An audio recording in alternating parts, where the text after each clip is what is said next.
ಆತ್ಮೀಯ ವೀಕ್ಷಕರಿಗೆ ಸಕಲ ಕಲಾ ವಲ್ಲಭರು ಚಾನೆಲ್ ಪರವಾಗಿ ಸ್ವಾಗತ.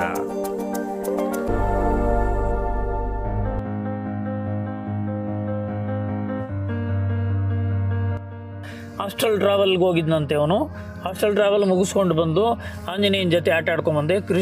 ಶ್ರೀಕೃಷ್ಣನ ಜೊತೆ ನಾನು ಓಡಾಡ್ಕೊಂಡು ಬಂದೆ. ಶ್ರೀಕೃಷ್ಣನ ಮುದ್ದಾಡ್ಕೊಂಡು ಬಂದೆ. ಏನೇನೋ ಬಂದು ಇಲ್ಲಿ ಮೀಡಿಯಾಗಳ ಮುಂದೆ ಕೂತ್ಕೊಂಡು ಅನುಭವಗಳು ಹಂಚ್ಕೋತಾರಲ್ಲ. ನವಿಲು ನಾಟ್ಯ ಮಾಡುತ್ತೆ ಅಂತ ಕೆಂಬೂತ ಪುಕ್ಕ ತರ್ಕೊಂತಂತೆ. ಅಧಿಕ ವಿದ್ವಾಂಸಲ ಅಪ್ರಯೋಜಕುಲ ಇರಿ ಪೂರ್ಣಶುಂಠಿಲು ಸಭಾ ಪೂಜ್ಯುಲ ಇರಿ ಒಗದ್ರ ಬೋತಲ ಮಾಟ ವಾಸಿಕೆ ಸಿದ್ಧಿ ಅಂತಕ್ಕಂಥದ್ದು ನಾವು ಬಯಸಿದ್ರೆ ಬರಲ್ಲ, ನಮಗೆ ಯೋಗ್ಯತೆ ಬಂದಿನ ಬರುತ್ತೆ. ಈ ಪುಡಪಸಿಗಳಿದಾವಲ್ಲ, ಹೆಸರು ಮಾಡೋ ತೆವಲು ಕೆಲವರಿಗೆ, ದುಡ್ಡು ಮಾಡೋ ತೆವಲು ಕೆಲವರಿಗೆ.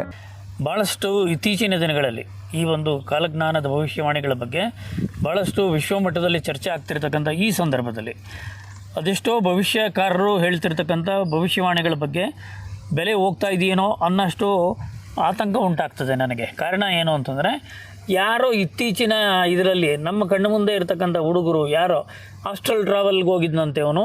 ಹಾಸ್ಟೆಲ್ ಟ್ರಾವೆಲ್ ಮುಗಿಸ್ಕೊಂಡು ಬಂದು ಆಂಜನೇಯನ ಜೊತೆ ಆಟ ಆಡ್ಕೊಂಡ್ಬಂದೆ. ಶ್ರೀಕೃಷ್ಣನ ಜೊತೆ ನಾನು ಓಡಾಡ್ಕೊಂಡು ಬಂದೆ. ಶ್ರೀಕೃಷ್ಣನ ಮುದ್ದಾಡ್ಕೊಂಡು ಬಂದೆ. ಏನೇನೋ ಬಂದು ಇಲ್ಲಿ ಮೀಡಿಯಾಗಳ ಮುಂದೆ ಕೂತ್ಕೊಂಡು ಅನುಭವಗಳು ಹಂಚ್ಕೋತಾರಲ್ಲ, ಇದು ಎಷ್ಟರ ಮಟ್ಟಿಗೆ ಸತ್ಯ ಅಂತಕ್ಕಂಥದ್ದು ಒಂದು ಅನುಮಾನ.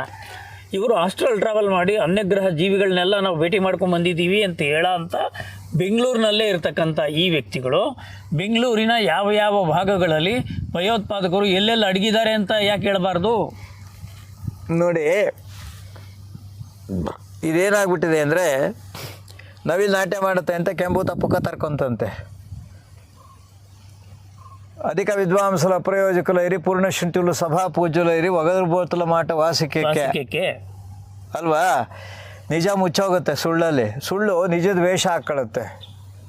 ಸುಳ್ಳು ನಿಜದ ವೇಷ ಹಾಕ್ಕೊಂಡು ಅದೇ ನಿಜ ಅಂತ ಹೇಳುತ್ತೆ. ಆದರೆ ನಿಜವನ್ನು ಪರಿಶೀಲನೆ ಮಾಡಿರ್ತಕ್ಕಂಥವ್ರು ಎದುರು ಬಿದ್ದಾಗ ಈ ಬಾಲ ಮುದ್ರಕೊಂಡ್ಬಿಡ್ತಾರೆ ಇವರೆಲ್ಲರೂ. ಅರ್ಥ ಐತೆ? ಆದ್ದರಿಂದ ವಾಸ್ತವ ಏನಿದೆ, ಸತ್ಯ ಏನಿದೆ ಅದನ್ನು ಒಪ್ಪಬೇಕೆ ಹೊರತು ಎಕ್ಸಾಜರೇಷನ್ ಮಾಡಬಾರ್ದು, ಜನಗಳ ದಾರಿ ತಪ್ಪಿಸ್ಬಾರ್ದು, ಮತ್ತೇನೋ ಹೇಳಬಾರ್ದು. ಅರ್ಥ ಆಯ್ತಾ? ಆದ್ದರಿಂದ ಸಿದ್ಧಿ ಅಂತಕ್ಕಂಥದ್ದು ನಾವು ಬಯಸಿದ್ರೆ ಬರಲ್ಲ, ನಮಗೆ ಯೋಗ್ಯತೆ ಬಂದಿನ ಬರುತ್ತೆ. ಬಂದಂಥದ್ದು ಪರ್ಮನೆಂಟ್ ಆಗಿರುತ್ತೆ. ಬಂದಂಥದ್ದು ಏನಾಗುತ್ತೆ? ಪರ್ಮನೆಂಟ್ ಆಗಿರುತ್ತೆ ಸದಾ. ಉದಾಹರಣೆಗೆ ಪಾಂಡುರಂಗ ಪುರಂದರದಾಸರು ಹೊಲದ ಅವ್ರ ಶರೀರ ಬಿಡೋವರೆಗೂ ಅವ್ರ ಜೊತೆಯಲ್ಲಿ ಕುಡಿತಾ ಇದ್ದ ಕೃಷ್ಣ. ಅರ್ಥ ಆಯ್ತೆ? ನಮಗೆ ಒಂದಿನ ಕೃಷ್ಣ ಕುಡಿದ್ಬಿಟ್ಟು ಓಡೋಗ್ಬಿಡ್ತಾರೆ. ಎರಡನೇ ದಿನ ಅವ್ರಿಗೆ ಬಹುಶಃ ಕಾಲ್ದವು ಬಂದಿರ್ತದೆ ಅಂತ ಕಾಣುತ್ತೆ, ರೆಸ್ಟ್ ಹೋಗಿರ್ಬೋದು ಅಲ್ವಾ? ಆದ್ದರಿಂದ ಇವೆಲ್ಲರೂ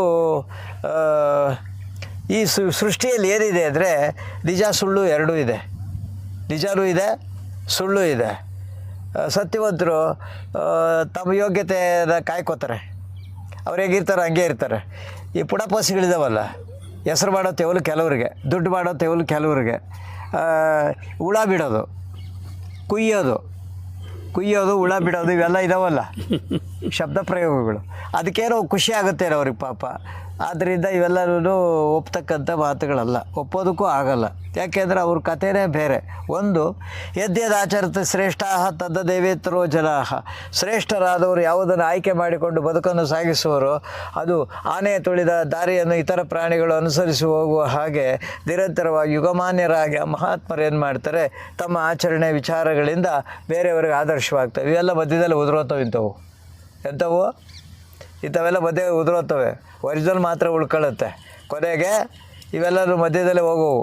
ಆದ್ದರಿಂದ ಇವ್ರ ಬಗ್ಗೆ ನಾವು ತಲೆ ಕೆಡಿಸ್ಕೋಬೇಕಾದ ಅಗತ್ಯನೂ ಇಲ್ಲ, ಇವ್ರ ಬಗ್ಗೆ ನಾವು ಯೋಚನೆ ಮಾಡಬೇಕಾದ ಅಗತ್ಯನೂ ಇಲ್ಲ. ಯಾಕೆಂದರೆ ನಮ್ಮದೇ ಆದಂಥ ಸಮಯ ಅತ್ಯಮೂಲ್ಯವಾದ್ದರಿಂದ ಅದನ್ನು ನಮ್ಮ ಆತ್ಮ ಉನ್ನತಿಗಾಗಿ, ಸಮಾಜದ ಏಳಿಗೆಗಾಗಿ ಬಳಸ್ತಕ್ಕಂಥದ್ದು ಸೂಕ್ತ ಸ್ವಾಮಿ.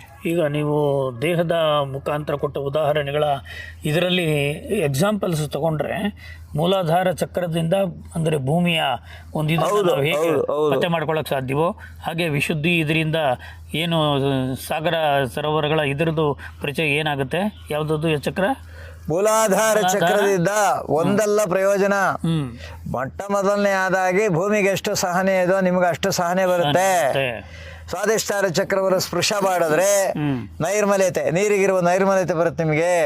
ಅಗ್ನಿ ನಿಮಗೆ ಸ್ಪರ್ಶ ಆಯಿತು ಅಂದರೆ ಮಣಿಪುರ ಚಕ್ರ, ನಿಮ್ಮಲ್ಲಿ ತೇಜಸ್ಸು ಉಂಟಾಗುತ್ತೆ, ಪವಿತ್ರತೆ ಬರ್ತದೆ. ಅನಾಹತ ನಿಸ್ಸಂಗ, ಗಾಳಿ ಹೇಗೆ ಯಾವುದನ್ನು ಅಂಟುವುದಿಲ್ವೋ ಎಲ್ಲ ಕಡೆ ಇದ್ರೂ ಸಹ ಆ ರೀತಿಯಾಗಿ ಸಮಾಜದಲ್ಲಿರ್ತಕ್ಕಂಥ ಯಾರ ಜೊತೆಯಲ್ಲೂ ಅಂಟಲ್ಲ, ಎಲ್ಲರ ಜೊತೆಯಲ್ಲಿ ಇರ್ತೇವೆ. ಇನ್ನು ಆಕಾಶ ವೈಶಾಲ್ಯತೆ. ಇನ್ನು ಆಜ್ಞಾ ಚಕ್ರ, ಯಾಕೆ ಅದಕ್ಕೆ ಆಜ್ಞಾ ಅಂತ ಹೆಸರು ಕೊಟ್ಟರು? ಆತ್ಮನು ಅಲ್ಲಿದ್ದು ಪ್ರತ್ಯೇಗಾತ್ಮನು ಮನಸ್ಸನ್ನು ಆದೇಶಿಸುವವನಾದ್ದರಿಂದ ಆಜ್ಞಾಪಿಸುವವನಾದ್ದರಿಂದ ಆಜ್ಞಾ. ಸಹಸ್ರಾರ, ಇವತ್ತು ವಿಜ್ಞಾನ ಹೇಳ್ತಾ ಇದೆ 100 ಕೋಟಿ ಬಿಲಿಯನ್ ಸೆಲ್ಸ್ ಇದ್ದಾವೆ ನಮ್ಮ ಬ್ರೈನಲ್ಲಿ ಅಂತ ಹೇಳಿ.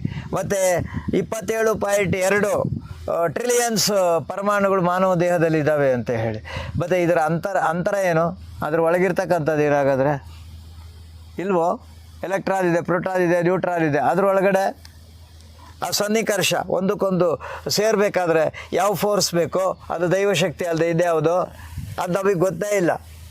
ಸುಮ್ಮನೆ ಇಲ್ಲೇ ಈಚೆ ಕಡೆ ಓಡಾಡ್ಬಿಟ್ಟು ಇದೇ ಸಮುದ್ರ ಅಂದ್ಬಿಟ್ರೆ ಹೆಂಗಪ್ಪ ಅದಿದು?